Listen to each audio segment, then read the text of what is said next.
studio aujourd'hui le docteur Sylvain Guimond, qui est un expert et praticien renommé dans la posture, la biomécanique, la psychologie du sport. Mais bonjour, Monsieur Guimond. Bonjour, M. Lemire.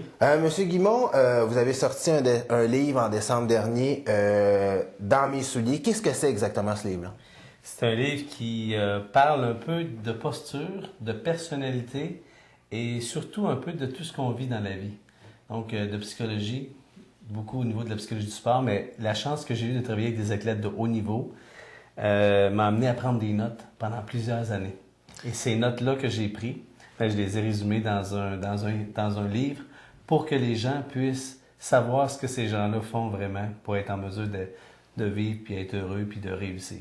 Vous parlez d'athlètes de haut niveau. Vous avez travaillé avec Tiger Woods, avec Mario Lemieux. Comment c'est arrivé, ça, pour vous, travailler avec des gens de renom comme ça? C'est des choses, M. Lemire, qui se font de bouche à oreille. C'est un peu drôle à dire, mais c'est ce qui se produit. C'est que les gens, entre eux, se connaissent. Donc, dans le cas de Tiger Woods, c'est quelqu'un que je connais bien qui s'appelle John Smoltz, qui est le lanceur des Braves d'Atlanta. Et John, ils sont très amis les deux ensemble. Et à chaque année, ils se donnent un challenge, un défi. Et le défi, c'est que John va jouer au golf avec Tiger. Et Tiger va frapper des balles durant le camp d'entraînement des Braves d'Atlanta. D'accord. Et lors de ce camp-là, j'avais déjà évalué John et je prenais soin de lui. Donc, il a montré un peu le rapport biotonique, ce que je faisais. Et là, Tiger dit, j'aimerais faire l'évaluation moi aussi. Et le vendredi, en fait, c'était un vendredi, c'est ça, il m'a téléphoné et il dit, Tiger aimerait être évalué demain. Mais moi, j'étais déjà en Floride. OK. J'étais à Palm Beach, j'étais chez la famille Desmarais, monsieur et madame Desmarais. Et là, j'avais pas l'équipement avec moi. Fait que Mme Desmarais a dit Paul va t'emmener des équipements. Donc, elle a téléphoné là-bas. Ils sont arrivés le soir même. Puis le lendemain, bien, j'ai pu aller faire l'évaluation de Tiger. C'est la première fois que je l'avais vu et c'est comme ça qu'on s'est connus. Donc, c'est toujours un genre de bouche à oreille. D'accord. Et puis, Tiger, on sait ce qui s'est passé dernièrement avec lui. Est-ce que ça vous a surpris quand l'histoire, tout le scandale sexuel sur Tiger Woods est sorti? Comment vous avez réagi en le connaissant un petit peu? Ben surpris, oui, parce que surpris, j'étais pas au courant de ces choses-là. Ce qui m'a le plus surpris, c'est l'ampleur, parce que lorsqu'on le côtoie, on s'aperçoit que sa vie, elle est réglée au quart de tour près. Donc, c'est difficile pour lui d'avoir des moments libres, d'être... sa vie est tellement occupée, il y a tellement de gens. Seulement de sortir d'un endroit où on est ensemble, il y a des centaines et des centaines de personnes qui l'attendent pour signer des autographes. Donc, pour moi, ce qui m'a surpris, c'est plus l'aspect de dire comment il a pu faire pour avoir une vie comme ça lorsque sa vie est tellement structurée et organisée. Je ne sais pas où il a pu trouver le temps, mais même trouver aussi la façon de faire. Puis, ce qui m'a fait rire un peu, c'est que j'ai entendu des commentaires d'une des dames qui a dit on allait au restaurant ensemble, on allait dans les boîtes de nuit. Je sais pas, mais si vous allez dans des endroits comme ça avec Tiger Woods, il y a de fortes chances que les gens vous photographient avec lui. Exact. Et il n'y en avait pas eu de photos de choses comme ça, de cette personne-là en tant que telle. Donc ça m'avait vraiment surpris. Donc je crois que dans l'histoire de Tiger, il y a du vrai, mais il y a aussi beaucoup d'exagération dans ça. Et qu'est-ce que vous avez retenu en côtoyant des vedettes comme ça? Est-ce que c'est des gens qui sont comme vous et moi ou c'est des gens qui sont totalement dans un autre monde?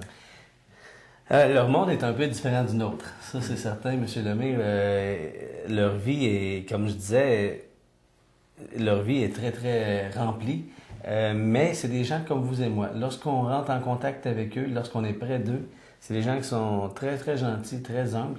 Et lorsque j'ai écrit le livre Dans mes souliers, devenez vous-même, il y a un chapitre qui est réservé à comment sont-ils, donc ces athlètes-là, ces gens-là. Et ce que j'ai remarqué, c'est que les plus grands le font pas pour leur ego. C'est pas une partie d'ego qu'ils cherchent, ces gens-là. Ils cherchent vraiment à aider d'autres personnes. Et lorsqu'on a fait l'évaluation avec eux, tout de suite, le premier réflexe qu'ils ont eu, c'était de dire j'aimerais aider quelqu'un d'autre. J'aimerais qu'on évalue une autre personne. Et ça m'a vraiment frappé. Chez chacun de ces grands personnages, il y avait toujours de l'aide qu'ils voulaient offrir à d'autres. Et ça, Je pense que réussir, c'est servir. D'accord. Pour moi, c'était la base de mon livre aussi. Toute cette expérience-là, ça change complètement une vie, puis c'est vraiment ça qui vous a stimulé à écrire votre livre Dans mes souliers. Je suis allé loin pour te conter Oui. tout ça, je m'excuse. Et là, lorsque on vit des événements comme ça, moi, ça me fait réaliser que la vie est fragile et que j'avais vécu plein de choses assez spéciales dans ma vie, à rencontrer toutes sortes de gens, à faire la formation que j'ai faite. Et moi-même, j'en avais besoin de ces trucs-là que je donne dans le livre, comment on guérit de la peur, de l'angoisse, des soucis. J'ai eu des épisodes où j'étais déprimé, des épisodes très difficiles dans ma vie où j'ai vécu beaucoup d'anxiété.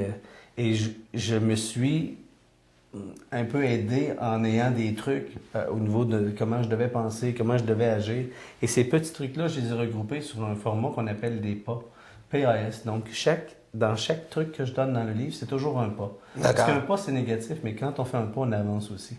Et le pas, ben ça marche. C'est une méthode, voyez-vous, MARCHE, méthode d'apprentissage et de rééducation consciente et harmonieuse de l'être, qui fait qu'en sorte, si les gens suivent chacun des pas, vous allez voir qu'il y a des pas qui vont vraiment bien vous coller à vous. Et ces pas-là vous permettent de régler des petits conflits dans votre vie, que ce soit la gestion de votre temps, que ce soit plein de choses qui nous arrivent. Et ça, dans le livre, c'est ce que vous trouvez. Et le 11 septembre a été justement un événement déclencheur de ça, parce que EJ, Gaétan Lefebvre, Jean-François, tout le monde qui était là cette journée-là, on s'est toujours revus. Et on savait, lorsqu'on s'est revus, que notre vie ne serait plus jamais la même. Et c'est vrai. Les gens se souviennent tous où ils étaient le 11 septembre. Nous, on s'en souvient très bien, mais surtout, ça nous a marqué tous. Et moi, je voulais le partager. Donc, le livre commence avec le 11 septembre, mais ensuite, je commence avec un test d'auto-personnalité. Donc, les gens peuvent s'auto-évaluer, savoir qui ils sont.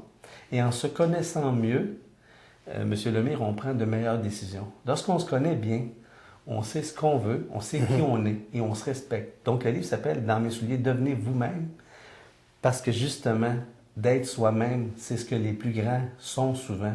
Donc, lorsqu'on veut vivre nos rêves, lorsqu'on veut les athlètes olympiques, je pense juste à Joanie, ici, Joanie Rochette. Oui. Si vous la rencontrez, ceux qui la connaissent savent que c'est une jeune fille authentique, puis 100% vraie. Et les athlètes qui réussissent comme elle, ils le font dans un but de servir. Ils servent d'exemple aux autres. Ils savent leur rôle important. Et ça devient un modèle qui est répandu pour les athlètes en général. Donc, en terminant, les gens qui veulent se procurer ce livre-là, je présume qu'il est disponible dans toutes les librairies du Québec. Il est partout dans toutes les librairies au Québec, chez Renaud Bré. Vous pouvez le trouver en ligne aussi. Vous pouvez aller sur sylvainguimont.com. Le livre est aussi disponible sur mon site.